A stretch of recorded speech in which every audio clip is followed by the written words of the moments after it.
एक नहीं रहोगे सब लोग, एक आदमी बोलेगा। स्टार्ट। सर हमारा ये प्रोजेक्ट है केबल सस्पेंशन ब्रिज, क्योंकि इसके नाम से ही हमें पता चल रहा है सस्पेंशन एक झूला, यानी कि झूले पे लटकता हुआ ब्रिज। तो हम पहले सबसे बार इसके पहले ये बारे में जानेंगे कि ये आखिर बनाया क्यों जाता है। तो इसको बनाने का 3 मोटिव है।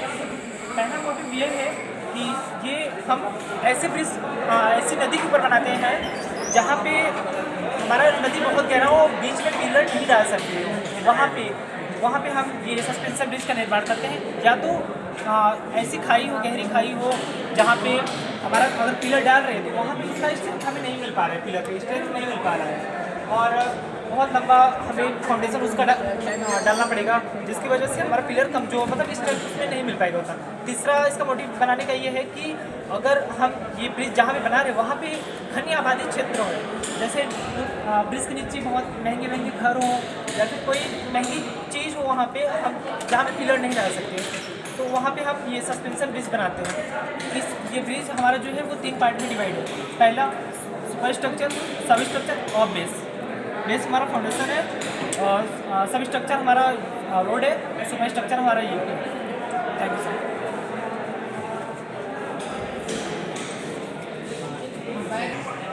जैसा कि सर हम लोग जानते हैं कि जैसे कुछ जो क्षेत्र नदियों के आसपास रहते हैं, जो बाढ़ पीड़ित क्षेत्र होते हैं, उनमें जैसे ये देखिए इस फिगर में हमको दिख रहा है कि एकदम बिल्डिंग पूरा डूब जाते हैं। उसमें रखे सामान जो होते हैं और जो उसमें मनुष्य जीव जंतु होते हैं, सब उनको कुछ हानि होती है।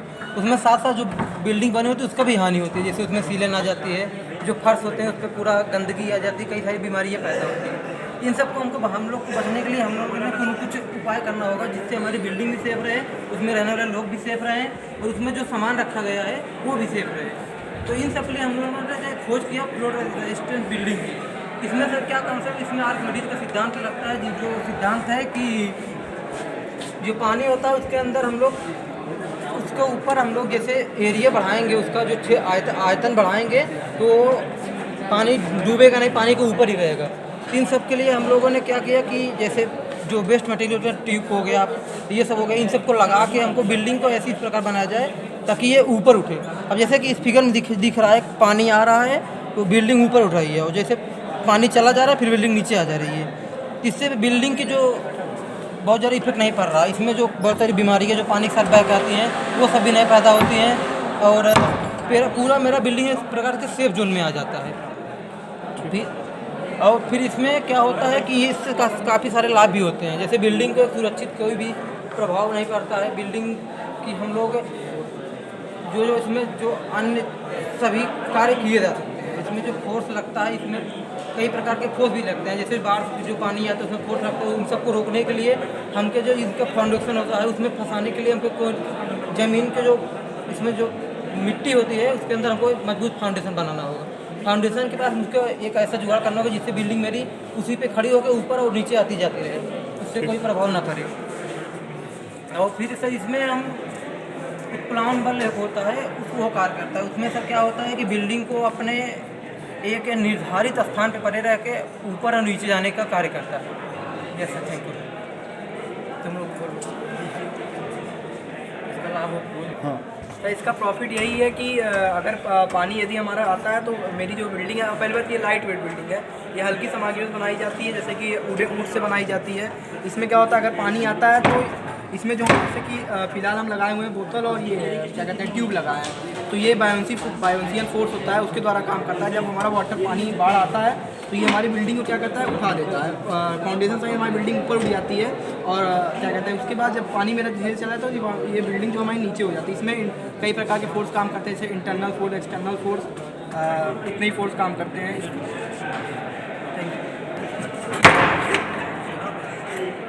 लाइट वेट बिल्डिंग वो होता है जैसे सर जो हम हल्के पदार्थ से बनाते हैं, जैसे हमारा एल्युमिनियम हो गया, टिन हो गया, और सीमेंट के जो हल्के पदार्थ होते हैं उनको उपयोग करके हम इस बिल्डिंग को बनाएंगे।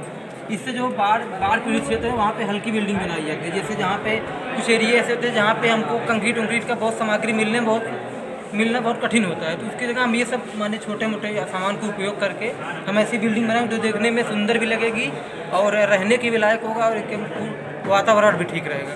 ओके। सर ये ट्रांसमिशन लाइन फॉल्ट डिटेक्शन है सर। ये हमारा ये डबल चैनल रिले मॉड्यूल है सर। जो रिले होता है और अच्छा डिवाइस होता है सर। जब घरों में या फिर कहीं अन्य जगहों पे जब लाइट को डिस्ट्रीब्यूट किया जाता है तो सर वहाँ पर शॉर्ट सर्किट होने का भी संभावना रहता है। शॉर्ट सर्किट होता है तो सर शॉर्ट सर्किट जब होता है तो जैसे यहाँ पे शॉर्ट सर्किट हुआ सर हमारे रिले के द्वारा सर यहाँ इसके आउटपुट में लाइट को काट दिया जाएगा, रिले काट देगा सर, जिससे हमारे जितने भी कंपोनेंट लगाए गए रहेंगे सब सेफ बच जाएंगे। और सर ये जो है ये हमारा है फ्लेम सेंसर। ये फ्लेम सेंसर है जो जैसे कि कभी शॉर्ट सर्किट होने से आग जल जाती है सर, आग जल जाने की वजह से हमारे जो रिले द्वारा लाइट को काट दिया जाएगा सर। ये हमारे जो भी कंपोनेंट लगे रहते हैं वो सब सेफ रहेंगे।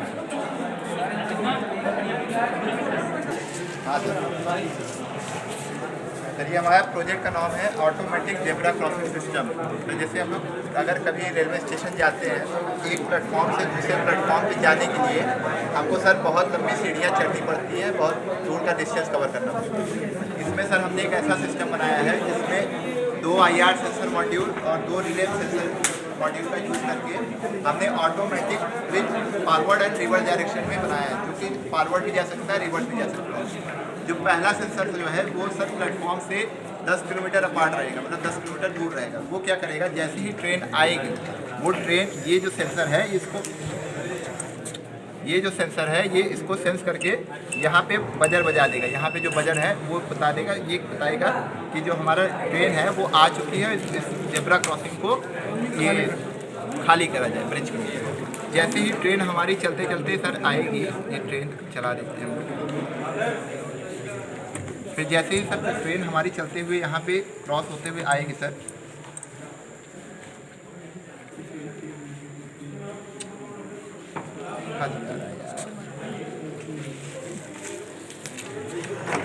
एक मिनट अब स्टार्ट। हमारा जो प्रोजेक्ट है generation of electricity by using waste material. Sir यहाँ पर हम वेस्ट मटेरियल को बर्न करके मतलब इलेक्ट्रिसिटी जनरेट प्रोड्यूस कर रहे हैं। यहाँ पे हमने क्रिएटिव पैनल का यूज़ किया है और ये हमारा थर्मल इलेक्ट्रिक जनरेटर का। इन दोनों का वही वर्क ये होता है कि ये मतलब हीटिंग एनर्जी को इलेक्ट्रिकल एनर्जी में कन्वर्ट कर रहे हैं। उसके बाद ये पूरा हमें अभी 12 वोल्ट चार्ज दे रहे हैं, जो कि हम 12 वोल्ट यहाँ पे स्टोर कर रहे हैं। इसके बाद हमने ज़्यादा मतलब पावर इंक्रीज़ करने के लिए यहाँ पे मतलब स्टेपर ट्रांसफार्मर का यूज़ किया, जो कि हमें 220 वोल्ट चार्ज दे रही है, पावर दे रही है। तो इसको देखिए बल्ब ग्लो होता है। अगर हमें ज़्यादा अगर चार्ज मिले तो हम इससे 100 वाट का बल्ब भी ग्लो करवा सकते हैं। और इसमें हम पोल्यूशन कंट्रोल करने के लिए एयर फिल्टर स्क्रबर का यूज़ कर सकते हैं। जैसे अभी मोस्टली हमारे थर्मल पावर प्लांट में यूज़ हो रहा है, ये इंडस्ट्रीज़ में यूज़ हो रहा है। और सर इसे मतलब इसमें जो हमारा जो ख़त्म होने वाले सोर्सेज है, जैसे कोल हो गया पेट्रोल डीजल, इस सब से हम बचा सकते हैं। मोस्टली हम ये कोल अभी मोस्टली में थर्मल पावर प्लांट में बहुत ज़्यादा यूज़ हो रहा है, तो इसे हम बचा सकते हैं। इससे पोल्यूशन भी कम होगा।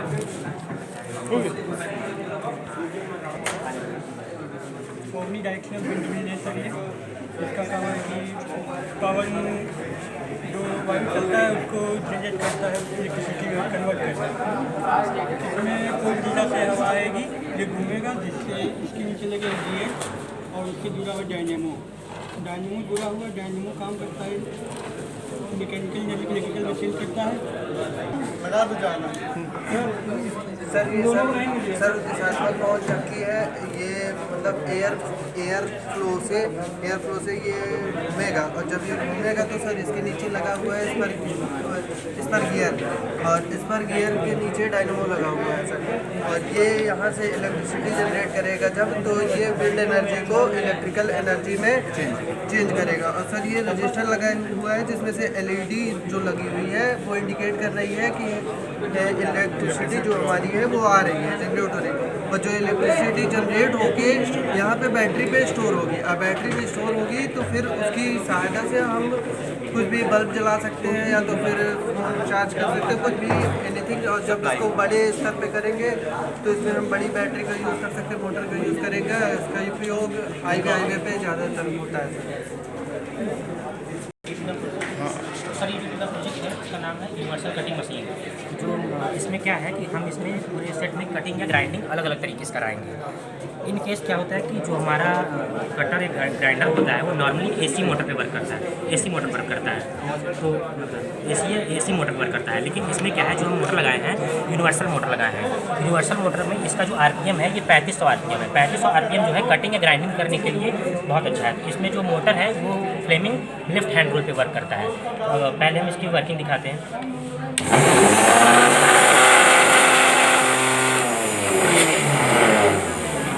यूनिवर्सल मोटर की खासियत ये है कि ये एसी और डीसी दोनों तरीके के सप्लाई से इसको चलाया जा सकता है। इन केस क्या होता है कि अगर मान लीजिए कि हमें कटिंग करनी है और लाइट चली जाती है तो हम इसकी सप्लाई बैटरी से कनेक्ट करके हम इससे कटिंग या ग्राइंडिंग कर सकते हैं।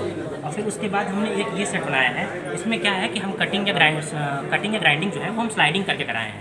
लेकिन इसमें क्या है कि हम जो इसको सप्लाई दिए हैं ये 12 वोल्ट की डीसी मोटर है।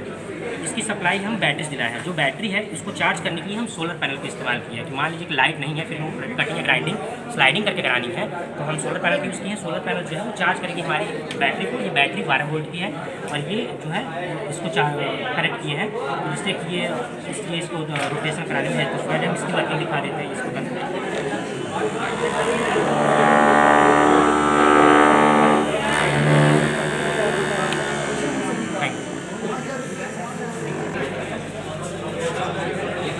वेबसाइट है, इससे हम अपना मतलब फूड रेस्टोरेंट बुक कर सकते हैं। ऐसा कोई रिजर्व टेबल करना है तो यहाँ पे ऑप्शन दिया है रिजर्वेशन टेबल, ठीक।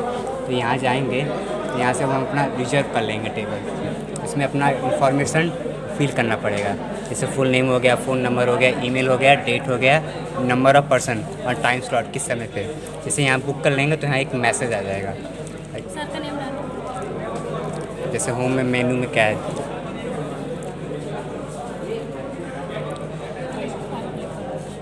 नहीं इससे हम ये सब हो गया वेडिंग के लिए, बर्थडे के लिए, कुछ भी बर्थडे पार्टी के लिए है। यहाँ मेनूज़ हो गए, क्या क्या चाहिए आपको, वहाँ पे क्या उपलब्ध है। यहाँ कॉन्टैक्ट्स है, चुंगी क्या मेरा जो उसमें ईमेल आईडी है। अब इसमें हम ये देखेंगे रिजर्व कैसे हो रहा है। जैसे हम यहाँ अपना सर का नाम डाल दे रहे हैं, नितिन। यहाँ हम अपना फ़ोन नंबर डाल दे रहे हैं, यहाँ हम अपना जीमेल डाल दे रहे हैं, यहाँ डेट आज की डाल दे रहे हैं। नंबर ऑफ़ पर्सन कोई भी ले सकते हैं। कितने लोग आएंगे? 6 लोग डाल दिए। अब टाइम कब खाना है, लंच डिनर ये है। अब यहाँ सबमिट कर देंगे। अब यहाँ कुछ मैसेज आएगा वो देखेंगे। यहाँ चला गया, अब यहाँ एक मैसेज आ जाएगा।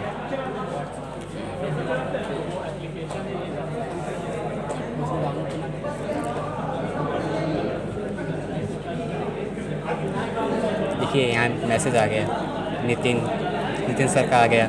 यहाँ नंबर भी आ गया, ईमेल भी आ गया, नंबर ऑफ और यहाँ डेट भी आ गया और कब टाइम बुक हुआ ये भी आ गया। सर ये फेस्टिवल डोनेशन नाम का वेबसाइट है। इसके लिए पहले डोनेशन के लिए इसको पहले साइन अप करेंगे। इधर यूज़र नेम और ईमेल डालेंगे। उसका जो यूज़र नेम रहेगा इधर एक क्लिक करते फिल करेंगे। उसके बाद यह पासवर्ड, उसके बाद ये फिल करने पर साइन अप करेंगे। साइन अप करने के बाद हमारा ये पेज ओपन हो जाएगा, क्लिक टू स्माइल ईयर। इससे क्लिक करते ही ऐसा आ जाएगा।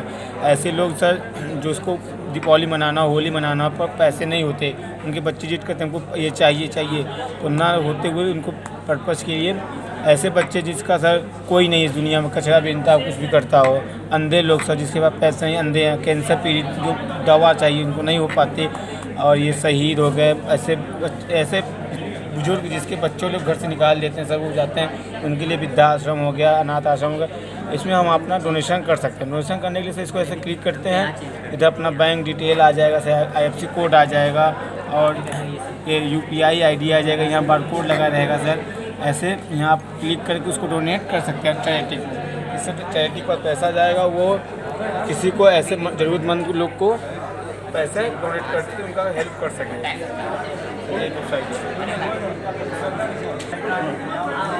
सर ये एक चैटिंग वेबसाइट है। इस पर क्या करते हैं हम, रैंडमली लोगों से किसी से भी चैट कर सकते हैं।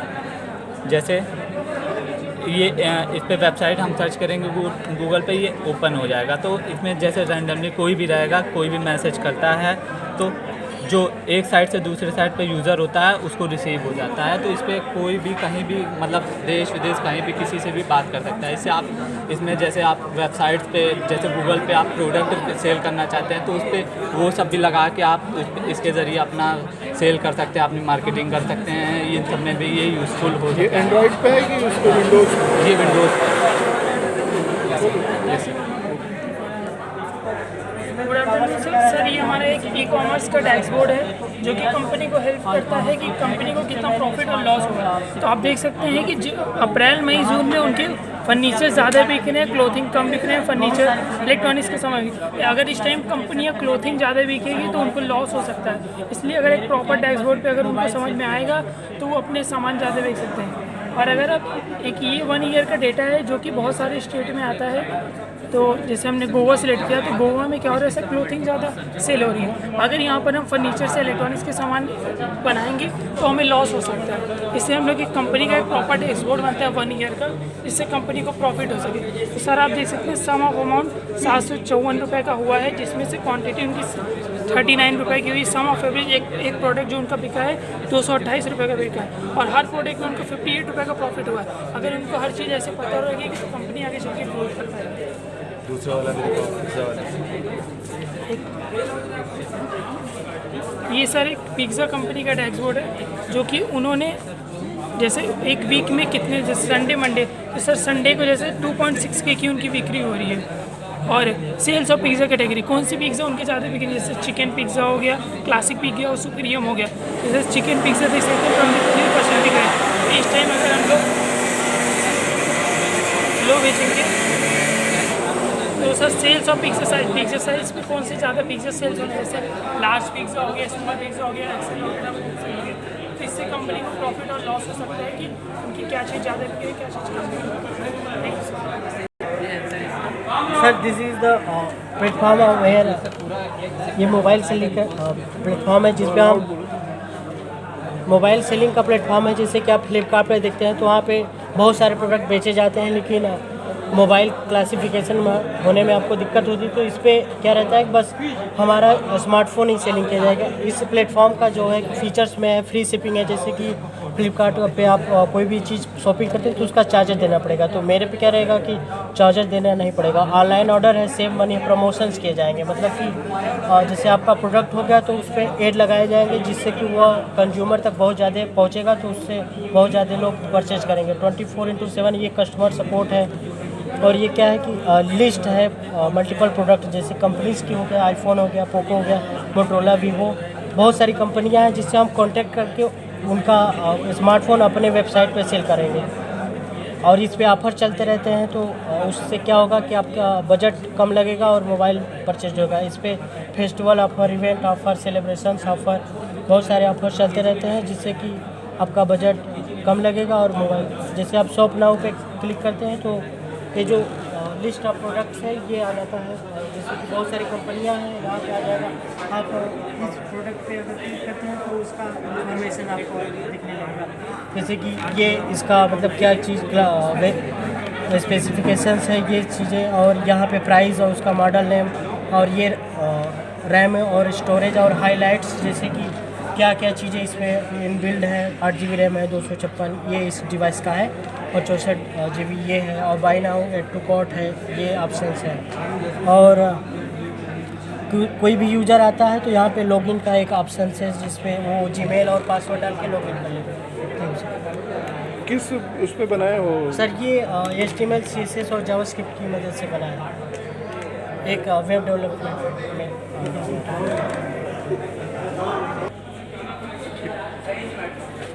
रेडी? यूनिट कन्वर्टर एक ऐप बनाया है जो कि आपके एंड्रॉयड मतलब मोबाइल में भी चल सकता है। तो ये ऐप है, मतलब आपने मतलब जैसे केजी वैल्यू पुट की हुई है, ये ऐप है यूनिट कन्वर्टर।